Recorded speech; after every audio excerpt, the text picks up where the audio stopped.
May all beings be happy. May all beings be healthy. May all beings be free from harm.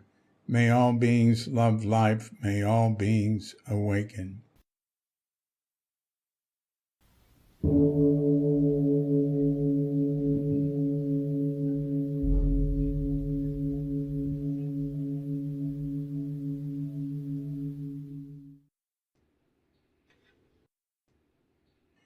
Welcome to another Cuke Audio Podcast. I'm DC Poobah of Cuke Audio and Cuke Archives, coming to you from Sleepy Sanur with Dogga Bandita, Feline Cuchita, and dear lovely Katrinka. I pray that you and yours are safe and comfortable and free from economic distress and able to get out and do whatever it is you want within the limitations of the universal precept of do as little harm as possible. Today, I will read the seventh installment of draft pieces from a work in progress, Tassajara Stories. The Early Years with Shunryu Suzuki.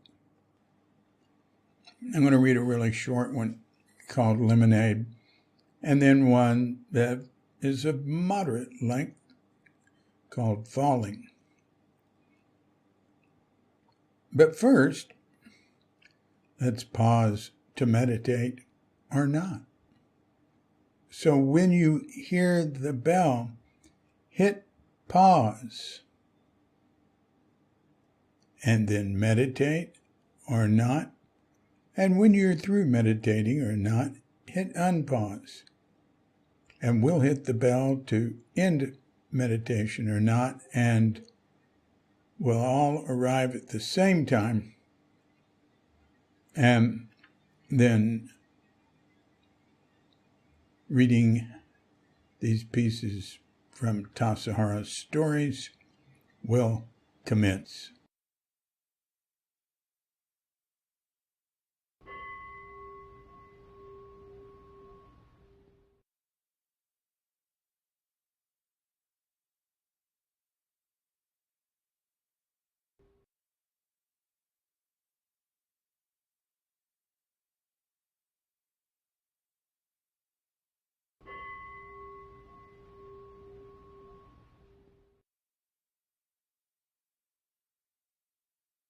Tassajara Stories, The Early Years with Shunryu Suzuki. Lemonaide.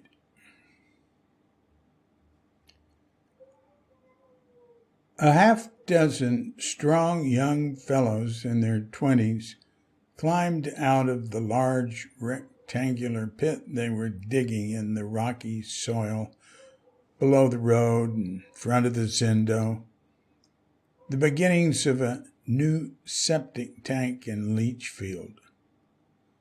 A large crock full of lemonade with ladles hanging off the side had been put out for them and others who gathered there.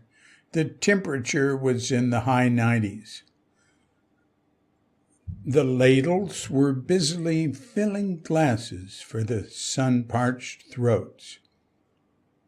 There was white sugar, brown sugar, and honey on the side. This particular selection of students was dominated by those that regarded sweetening as something to be minimized and white sugar as toxic. Some of us, including Bob, Loring, and I, drank ours straight and sour. Some added just a smidgen of brown sugar or honey. Suzuki came sauntering down the path from the baths and joined us in time to see the sucrose, glucose, fructose aversion tension mounting. When he was noticed, everyone got quiet, got showed, and stepped back so he could approach. "Oh, Lemonade, he said, as if it were some great treasure. Bob got the ladle first and poured him a glass. No one offered him sugar or honey. We waited around awkwardly, watching and waiting. Suzuki took a tiny sip to test, puckered his lips in displeasure, picked up a spoon and said, "Oh, sugar! I love sugar." He slowly put a bunch of teaspoons of white sugar into his lemonade until the bottom quarter of the glass turned white. He admired it, stirred it, and then drank it down. I love sugar so much," he said, after wiping his mouth with his hand. And then off he walked down the path without a goodbye, leaving the lot of us rather flummoxed.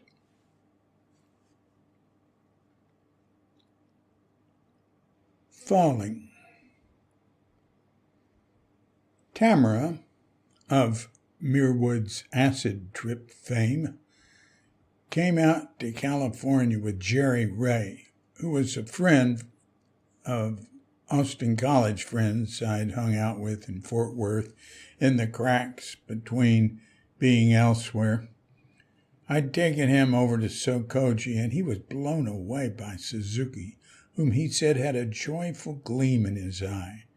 Jerry was living with another friend named Rick. Rick was a mild-mannered guy, more of an atheist socialist than a Buddhist, as in he'd sat at Sokoji a few times and didn't see the point. He'd been to Loring's with me for a macrobiotic dinner, of which he did get the point, and especially liked the smoked dessert. We'd gone to a Cream concert together and spent some time with Jerry listening to a new Beatles album and getting stoned. They were living on the 3rd floor of an apartment building. Rick suggested we all go up on the flat roof to see the stars. The way to get there was a short wooden ladder attached to the building on the other side of the railing off the back door staircase landing. The nails in it had rusted heads. The paint was peeling. I wouldn't do it. No fan of heights. Spoil sport. I had recalled a climb up Pfeiffer Falls in Big Sur the prior spring, shortly after arriving in the Bay Area. With my friends scouting about in the damp woods, Kenny was 80 feet up there at the top of the lower falls. Ronnie took the trail around. I climbed up the rocky side, ignoring a sign that forbid it. Almost to the top, I got to a place where I couldn't go any further. Nothing above that didn't just come off in my hand. Nothing to the side. Couldn't go down. Was slipping. Couldn't maintain much longer. Looked down. Can still see those big rocks. Fear like a bolt. Wouldn't survive that. Suddenly a voice from a few feet above. "How's it going there?" It was Ronnie sticking his head down, looking at me. "Ronnie," I said gravely, "hand me your jacket." "No way. You might pull me down." "Ronnie, do it now," came my firm voice from a rarely needed internal reservoir of compelling command. Ronnie took off his jacket and held it down. I grabbed the sleeve, not depending on it, just a slight bit of help there, and that's all I needed to scramble up over the top. I sat there gasping, numb, head spinning, stars sprinkled and flashing everywhere around me. Ronnie said something, but I couldn't respond to him. "Wow," he said, looking down at the bottom. That was serious. Late summer of '66, I'd moved away from my tripping buds and closer to the Zen Center. We got along fine, but I'd grown dissatisfied, and among other reasons like near-death experiences and a powerful LSD trip had convinced me to quit messing around and find a guru and a community to meditate with. I'd heard some about the Zen Center at the Art Institute, where I went a few times to eat lunch and meet interesting people and smoke pot. First time I saw the Sokoji building was when I went to score at an apartment across the street. A dark-haired, sultry woman, somewhat my senior, named Evelyn, sold it to me. I went inside and sat in a circle of long hairs that was passing a joint around Indian music, incense. Everyone quiet. The bell rang. 2 men with coats and ties came in. They were looking for a particular runaway. He had a photo. Walked through the place looking for... Good Lord, they were plainclothes cops. People still risk getting prison time for small amounts. One of the officers of the law stuck his head back in the room on the way out and said, "Hey, don't you know that's illegal?" On the landing outside, I asked Evelyn what that interesting building was. "It's a Zen Buddhist temple," she said. "Oh, so that's the Zen Center." She went there to sit zazen. I was intrigued. By October, I was religiously sitting morning and late afternoon at Sokoji.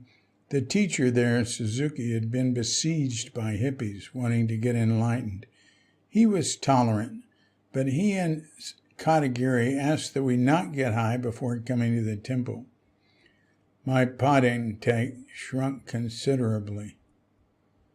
Going there wasn't all I did, though. A lot happening in the Bay Area, and no one at Zen Center was demanding I cut all ties, give them all my income, sell flowers at the airport. No one said I was required to do or not to do much of anything. Also, people were neither smiling and welcoming nor snobby and insular. Had to figure it all out on my own. That was okay with me. Rick told me that he was going to see George Lincoln Rockwell, head of the American Nazi Party, who was coming to town. I was aware of Rockwell, had read his Playboy interview. I'd paid little attention to the nut right since my senior year in high school. Used to go to a John Birch storefront in Fort Worth to see what their latest take on the dangerous commie threat was, and had heard Bircher General Edwin A. Walker speak in Dallas. Rockwell was the most extreme of any of them, glorifying Hitler, denying the Holocaust while hinting at his own plans to execute Jewish communist traitors once he took over.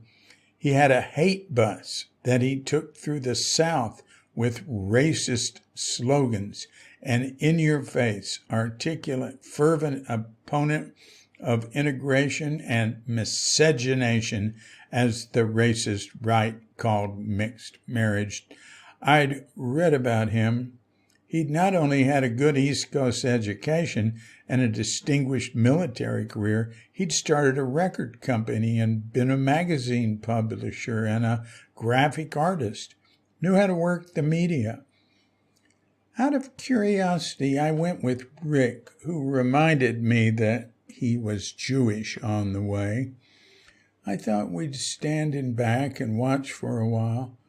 Rockwell's appearance was to be in front of City Hall. We waited there till he and a dozen or so stormtroopers in Nazi-looking uniforms walked out onto a flatbed stage that was waiting for them and stood in erect attention. I had wondered what on earth he was going to say. Never got a chance to hear anything. As soon as Rockwell and his protégés appeared, the crowd went nuts, screaming and throwing things at them. Rick was screaming and throwing things with them. Rockwell and his gang stood firm amidst the strongest onslaught of fury I've ever witnessed. They seemed to be fairly comfortable with the response. I saw Rockwell then as a conceptual artist who had created an extreme event. His message appealed to a minuscule minority, but his performances were well attended and followed nationwide for almost a decade. Half a year later, I was living at Tassajara, running the guest dining room, which was in the space that would be transformed into a zendo pretty soon. Ed Brown and crew were baking great bread and putting together meals that were receiving praise from the guests, some of whom were new and had come there because the Zen Center now run the place. Others who had been coming for years. The latter were generally apprehensive, wondering if they could smoke and drink, but soon they were comfortable. No one was trying to convert them to anything. The cabins, grounds, and baths were better attended than ever, and we were taking good care of the guests. Loring arrived unexpectedly. He found me in the dining room and asked if we could meet that evening after zazen. Sure. He came to my room. No sacramental marijuana was smoked. That and alcohol were not for inside Tassajara. True to Loring's style, we sat facing each other with a candle and incense lit between us. Obviously, Loring had something to tell me. He took his time. Finally, he spoke. Rick, he said, has gone to the other shore. What? You mean he got enlightened? No. Rick has passed on to the next bardo. Rick died? Yes. He'd fallen a long way. How sad. Jerry came to Tassajara to visit a few days later and filled me in on the details. Rick had rolled a couple of joints that he and Jerry planned to smoke on the roof of their apartment building. Rick went first. The ladder to the top had not held. He'd fallen 3 floors onto the concrete below. Jerry ran down and kneeled before him. He was obviously dead. Jerry thought he'd better get the joints out of Rick's shirt pocket before the police arrived and reached inside Rick's blue jean jacket and felt around. He heard voices, looked up, saw a number of people on other back landings looking down at him, and realized that he must appear to be someone robbing a dead person, maybe his victim.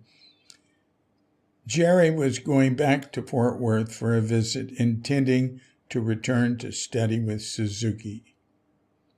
In a letter he wrote, "First spiritual person I'd met.